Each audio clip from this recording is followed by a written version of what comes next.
Assalamualaikum warahmatullahi wabarakatuh. Yang saya hormati Prof. Amin Wibowo, SE, MBA, PhD, serta Bapak Ibu dosen penguji. Di sini saya Muhammad Satria Sebayang dari MBA Angkatan 83 Yogyakarta akan mempresentasikan terkait tesis saya yang berjudul Analisis Keunggulan Kompetitif PT Perkebunan Nusantara 4 Regional 2 pada Industri Kelapa Sawit di Indonesia. Nah, yang melatar belakangi saya untuk melakukan penelitian ini ialah melihat bahwa minyak kelapa sawit ini untuk di Indonesia sendiri menjadi produsen terbesar terkait produksi minyak kelapa sawit secara global, diikuti dengan Malaysia, Thailand, Kolombia, dan lain sebagainya seperti yang terlihat pada tabel. Kemudian secara nasional menempatkan juga komoditas minyak kelapa sawit ini menjadi industri makanan yang paling tinggi nilai ekspornya di Indonesia. Sehingga dari kedua hal ini memperlihatkan kita bahwa minyak kelapa sawit ini memiliki prospek yang cukup baik dan juga memiliki kontribusi yang cukup besar bagi perekonomian nasional. Selanjutnya, yang latar belakangi penelitian ini ialah melihat juga bahwa begitu banyak perusahaan-perusahaan sejenis di industri kelapa sawit ini yang memperlihatkan pendapatan yang cukup tinggi, seperti yang terlihat pada gambar ada Sinarmas dengan 66,5 triliun, kemudian Astra 20,75 triliun, dan lain sebagainya. Dan ini lagi-lagi mengindikasikan kita bahwa industri ini cukup menarik karena memperlihatkan pendapatan yang cukup tinggi seperti itu. Nah, untuk PT Pempat Regional 2 ini sendiri dengan luas lahan 175.000 hektar, kemudian mampu menghasilkan 3,02 juta ton TBS dan 659.000 ton minyak kelapa sawit. Di tahun 2023 mampu membukukan laba bersih sebesar 1,4 triliun. Meskipun ini bukan yang tertinggi, namun ini juga cukup baik ya dibandingkan dengan perusahaan-perusahaan sejenis di industri ini. Nah, itu dari sisi dampak positif dari industri kelapa sawit ini. Namun juga ada terkait isu-isu negatif terkait industri kelapa sawit ini seperti isu-isu terkait lingkungan, deforestasi, terancamnya keanekaragaman hayati, dan lain sebagainya. Sehingga dari hal tersebut, rumusan masalah dari penelitian ini ialah di mana PT PNP Regional 2 ini sebagai salah satu pemain utama dalam industri kelapa sawit di Indonesia, meskipun memiliki berbagai keunggulan, memiliki luas yang cukup signifikan begitu. Namun PT PN4 ini juga memiliki menghadapi beberapa tantangan seperti persaingan industri yang semakin ketat, kemudian keterbatasan dalam hilirisasi produk, kemudian ketergantungan terhadap produk utama CPO, isu-isu negatif, dan lain sebagainya. Sehingga penelitian ini nanti akan berfokus kepada analisis keunggulan kompetitif perusahaan, baik dari sisi eksternal, internal, kemudian nanti bagaimana merumuskan strategi yang sesuai dari analisis-analisis yang ada tadi. Kemudian untuk pertanyaan penelitiannya di sini ada 3, apa saja faktor eksternal maupun internal mempengaruhi keunggulan kompetitif PT PN4. Kemudian yang kedua itu bagaimana posisi keunggulan kompetitif PT PN4. Dan yang ketiga, strategi apa yang dapat diterapkan oleh PT PN4 untuk meningkatkan dan mempertahankan keunggulan kompetitif yang dimilikinya. Setelah itu, tujuan penelitian ini sejalan dengan pertanyaan penelitian ada 3. Yang pertama, mengidentifikasi faktor eksternal maupun internal perusahaan. Kemudian mengidentifikasi posisi keunggulan kompetitif PT PN4. Dan yang terakhir, mengidentifikasi strategi apa yang sesuai yang dapat diterapkan untuk meningkatkan dan mempertahankan keunggulan kompetitif yang ada di PT PN4 ini. Kemudian untuk analisis landasan teori di sini menggunakan beberapa analisis. Untuk analisis lingkungan eksternal menggunakan PESTEL ya untuk mengevaluasi faktor-faktor eksternal yang mampu mempengaruhi kinerja perusahaan dari segi politik, ekonomi, sosial, teknologi, environment, legal, dan lain sebagainya. Serta nanti juga menggunakan analisis five quarter forces. Jadi untuk ini dapat memberikan wawasan tentang kekuatan kompetitif yang mempengaruhi daya saing industri. Setelah lingkungan eksternal, nanti di sini menggunakan analisis lingkungan internal seperti RBV untuk menganalisis kemampuan perusahaan mengelola sumber daya yang dimilikinya.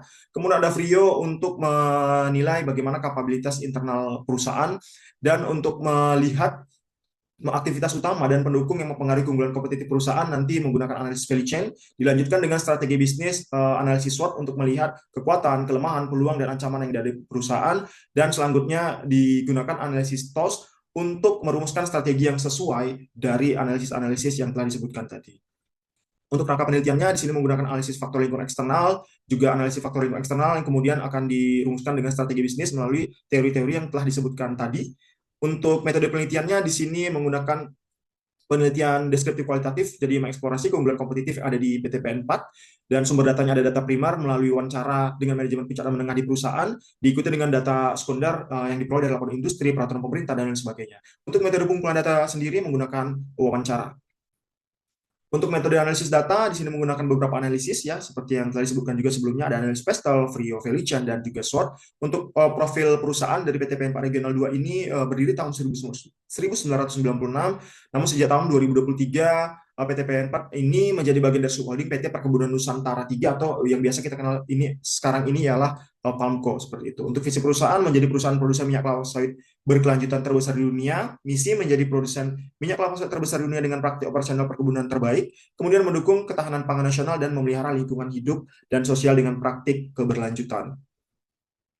Nah, masuk ke hasil dan pembahasan untuk faktor lingkungan eksternal di sini yang pertama menggunakan PESTEL. Untuk politik sendiri isu utamanya ialah terkait stabilitas politik nasional, kebijakan ekspor CPO, peraturan presiden, pemerintah, menteri dan lain sebagainya. Di mana sini memunculkan peluang dengan stabilitas politik nasional ini dapat memberikan fondasi yang kuat bagi industri, memperkuat daya saingnya melalui peningkatan kualitas produk, penerapan standar berkelanjutan dan lain sebagainya. Sedangkan untuk ancamannya sendiri dengan kebijakan ekspor CPO terutama dari Uni Eropa dan Amerika ini dapat menghambat akses pasar internasional. Untuk ekonominya sendiri di sini isu utamanya pertumbuhan ekonomi nasional, kemudian fluktuasi harga CPO yang mampu memunculkan peluang juga dengan pertumbuhan ekonomi nasional cukup stabil dapat memperluas pasar domestik. Namun di sini ancamannya dengan fluktuasi harga CPO kita tidak bisa hanya bergantung pada komoditas harga CPO karena akan mengancam terkait keberlanjutan yang ada di perusahaan. Untuk sosial di sini ada terkait isu utama pengetahuan dan persepsi masyarakat, teknologi untuk digitalisasi dan otomasi teknologi, untuk lingkungan, perubahan cuaca dan iklim, isu deforestasi dan keberlanjutan ini juga menjadi memunculkan peluang dapat menciptakan nilai tambah ya melalui praktik keberlanjutan. Kemudian ancamannya dengan cuaca dan iklim tidak menentu juga akan mengancam produktivitas dari kelapa sawit ini. Sementara untuk dari legal ini terkait isu-isu utama berkaitan dengan regulasi, terkait isu-isu keberlanjutan. Selanjutnya, faktor lingkungan eksternal berikutnya menggunakan analisis five factor forces. Jadi di sini untuk faktor ancaman pendatang baru ini diklasifikasikan tingkatnya rendah karena untuk industri ini memiliki investasi awal yang cukup besar dan regulasi yang cukup ketat. Kemudian kekuatan tawar-menawar pemasok ini relatif sedang. Karena meskipun kebutuhan terkait barang dan jasa untuk industri ini cukup besar begitu, namun terdapat banyak pemasok untuk memenuhi kebutuhannya. Kemudian untuk kekuatan tawar-menawar pembeli di sini rendah karena tersedia banyak pembeli dan harga produk juga mengikuti pasar. Untuk ancaman produk pengganti ini relatif sedang, rendah dan sedang, di mana CPO menjadi minyak nabati yang paling banyak diminati karena harganya yang cukup murah meskipun ada beberapa minyak nabati lainnya. Untuk persaingan di dalam industri sendiri ini diklasifikasikan sedang karena meskipun banyak pemain besar yang menunjukkan tingkat kompetisi yang signifikan, namun untuk permintaan CPO ini juga masih cukup tinggi sehingga masih diklasifikasikan untuk tingkatnya itu sedang. Nah, setelah analisis faktor lingkungan eksternal, di sini masuk ke faktor lingkungan internal. Di sini menggunakan RBV. Jadi dari analisis penelitian dilakukan, sumber daya berwujud di PTPN 4 ini pertama infrastruktur fisik berupa kantor regional, kemudian pabrik, kemudian ada pabrik mesin Tenera yang dipergunakan untuk menyiapkan spare part secara internal. Kemudian dari sisi yang kedua itu ada teknologi dan peralatan. Di sini PTPN 4 memiliki dashboard MyPumco, otomasi mesin dan peralatan pabrik serta teknologi-teknologi lainnya. Untuk sumber daya tidak berwujud di sini PT Menpa memiliki kompetensi SDM, pelatihan dan pembangunan, pelatihan dan pengembangan, kemudian budaya organisasi, pengalaman industri kelapa sawit serta akses terhadap dukungan pemerintah. Nah, dari RBV tadi selanjutnya digunakan analisis Frio untuk melihat keunggulan kompetitif perusahaan seperti itu. Nah, dari sini analisis yang telah dilakukan memunculkan infrastruktur fisik, kemudian budaya organisasi, pengalaman dalam industri kelapa sawit, serta akses dukungan dari pemerintah itu yang memunculkan keunggulan kompetitif berkelanjutan seperti itu. Karena hal-hal ini yang dinilai memiliki value, kemudian rarity, imitability, serta kemampuan organisasi yang baik. Nah, setelah dari menganalisis faktor lingkungan internal tadi, di sini coba untuk menganalisis aktivitas-aktivitas utama dan pendukung yang dilakukan perusahaan untuk menunjang keunggulan kompetitifnya seperti itu. Jadi di sini menggunakan value chain untuk aktivitas terkait logistik, PTPN 4 ini memiliki multi supplier untuk pemenuhan kebutuhan barang dan jasanya. Kemudian dari segi operasi, PTPN 4 ini untuk memproses kelapa sawitnya atau TBS-nya itu untuk menghasilkan CPO itu di PKS sendiri, kemudian memiliki tim quality control untuk operasinya. Kemudian distribusinya ini pertama penyimpanan CPO di PKS, di storage tank sendiri, untuk pengiriman atau transportasi dari CPO ke pelanggan itu menggunakan pengangkutan vendor. Untuk pemasarannya, PT Penpan ini memasarkan produknya ke berbagai perusahaan-perusahaan swasta, terutama yang ada di dalam negeri ya. Kemudian juga pemasarannya berbasis ISPO dan RSPO. Untuk layanannya, PT Penpan ini memberikan toleransi susut CPO sebesar maksimal 0,15%, kemudian pemeriksaan mutu secara bersama dengan pihak pembeli, dan menjamin mutu pasca panen. Untuk aktivitas pendukungnya di sini ada memiliki pengadaan sendiri secara internal, secara baik begitu, kemudian juga pengembangan produk dan teknologi memiliki riset sendiri untuk bibitnya, kemudian modernisasi mesin pengolahan, dan lain sebagainya. Untuk manajemen SDM, PT PN ini tersedia kegiatan pelatihan rutin, kemudian rutin melakukan peningkatan kompetensi, dan lain sebagainya. Untuk infrastruktur perusahaan, PT PN ini rutin juga ya untuk melakukan audit, kemudian implementasi dashboard MyPAMKO untuk peningkatan aktivitas-aktivitas teknologi lainnya, seperti itu. Nah, setelah kita merumuskan faktor-faktor mengetahui faktor-faktor eksternal, internal dari perusahaan, serta mengetahui value chain dari perusahaan, selanjutnya ialah untuk melihat kekuatan, kelemahan, peluang, serta ancaman yang ada di perusahaan melalui analisis SWOT. Jadi di sini diperoleh kekuatan perusahaan itu yang pertama memiliki luas kegunaan jumlah PKS yang cukup besar, memiliki pabrik mesin Tenera untuk efisiensi spare part, kemudian SDM tersertifikasi, budaya organisasi yang kuat, kemudian juga pengalaman panjang di industri kelapa sawit, serta memiliki dukungan dari pemerintah karena masih merupakan bagian dari BUMN. Untuk kelemahannya sendiri, PT PN 4 ini masih memiliki ketergantungan tinggi ya terhadap CPO sebagai salah satu produk utamanya. Kemudian teknologi yang digunakan PT PN 4 ini sebenarnya masih bersifat mudah ditiru dan tidak bersifat langka. Untuk opportunity-nya di sini PT PN 4 memiliki peluang ya terkait kebijakan pemerintah yang mendukung PSR, KSB, dan lain sebagainya. Kemudian tren digitalisasi dan teknologi pertanian. Dan yang ketiga, permintaan akan produk sawit berkelanjutan dan produk turunan. Dan yang keempat itu peluangnya ialah kesempatan untuk diversifikasi dan hilirisasi produk serta potensi pasar domestik yang tumbuh.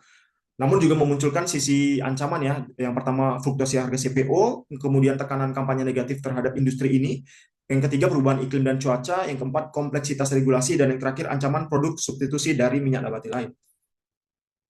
Nah, selanjutnya setelah kita menganalisis menggunakan kekuatan, kelemahan, peluang, dan ancaman melalui analisis SWOT, kita di sini berusaha untuk merumuskan strategi yang sesuai dari SWOT tadi melalui analisis SWOT ya, dengan mengkombinasikan kekuatan, kelemahan, kemudian juga peluang serta ancaman yang ada dalam perusahaan. Untuk dari segi strategi untuk kekuatan dan peluang yang ada dalam perusahaan dengan memanfaatkan kombinasi ini, strategi yang dapat diterapkan oleh perusahaan itu di sini ialah bisa menggunakan pengalaman industri yang cukup panjang di industri ini untuk meraih mendapatkan peluang program PSR dan hilirisasi produk, kemudian memanfaatkan pabrik mesin Tenera untuk efisiensi dan kecepatan layanan. Dari segi strategi ST-nya ya untuk kekuatan dan ancamannya, PT PN 4 ini dapat memanfaatkan luas areal kebun yang signifikan dan kompetensi sumber daya manusia yang andal serta dukungan dari pemerintah sebagai bagian dari BUMN dapat menjadikan kekuatan dalam menghadapi tantangan harga CPO yang tidak menentu berupa hilirisasi produk dan diversifikasi produk.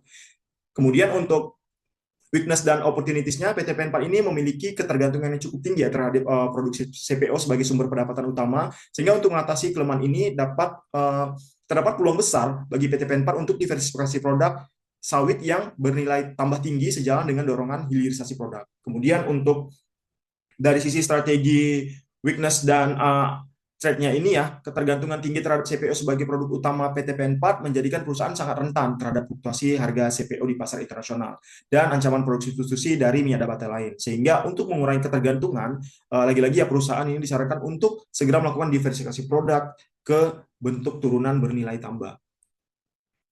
Nah, ini yang berikutnya kita masuk kesimpulan. Jadi di sini ada beberapa kesimpulan. Yang pertama, secara eksternal, PT PN ini memiliki keunggulan kompetitif yang dipengaruhi kebijakan seperti ISPO, RSPO, PSR, pertumbuhan pasar domestik, peluang diversifikasi produk, dan lain sebagainya. Sedangkan secara internal, PT PN ini memiliki kekuatan, di mana memiliki luas lahan yang cukup luas dan pabrik yang cukup banyak seperti itu, kemudian memiliki pabrik mesin Tenera, SDM yang kompeten, kemudian juga sebagai bagian dari BUMN menjadikan perusahaan bisa mendapat dukungan dari pemerintah seperti itu. Untuk yang berikutnya, yang kedua, PT PN Regional 2 ini memiliki keunggulan kompetitif melalui sinergi aktivitas utama dan pendukung logistik melalui efisiensi yang didukung PMT, operasi yang andal, logistik keluar yang terjaga, kemudian pemasaran yang diperkuat sertifikasi RSPO, dan lain sebagainya. Untuk aktivitas pendukungnya juga di sini PT PN 4 memiliki serangkai kegiatan yang dapat mendukung keunggulan kompetitifnya seperti sistem pengadaan yang baik, sistem teknologi seperti digitalisasi MyPAMKO, pelatihan SDM,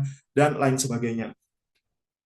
Kemudian yang ketiga, simpulannya ialah PT PN 4 Regional 2 memanfaatkan kekuatan internal dan kemitraan strategis untuk merespon peluang eksternal, fokus pada inovasi, efisiensi, dan keberlanjutan, membantu mengatasi tantangan industri. Strategi berbasis matriks TOS menegaskan pentingnya sinergi internal dan eksternal untuk mendukung pertumbuhan, keberlanjutan, dan daya saing jangka panjang.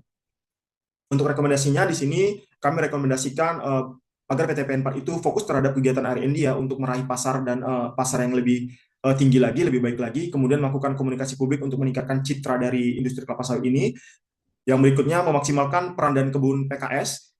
Yang keempat, memperkuat sistem kepatuhan hukum melalui audit rutin, pelatihan regulasi, dan lain sebagainya. Serta yang terakhir, mengimplementasikan sistem teknologi berbasis kecerdasan buatan, big data, dan lain sebagainya.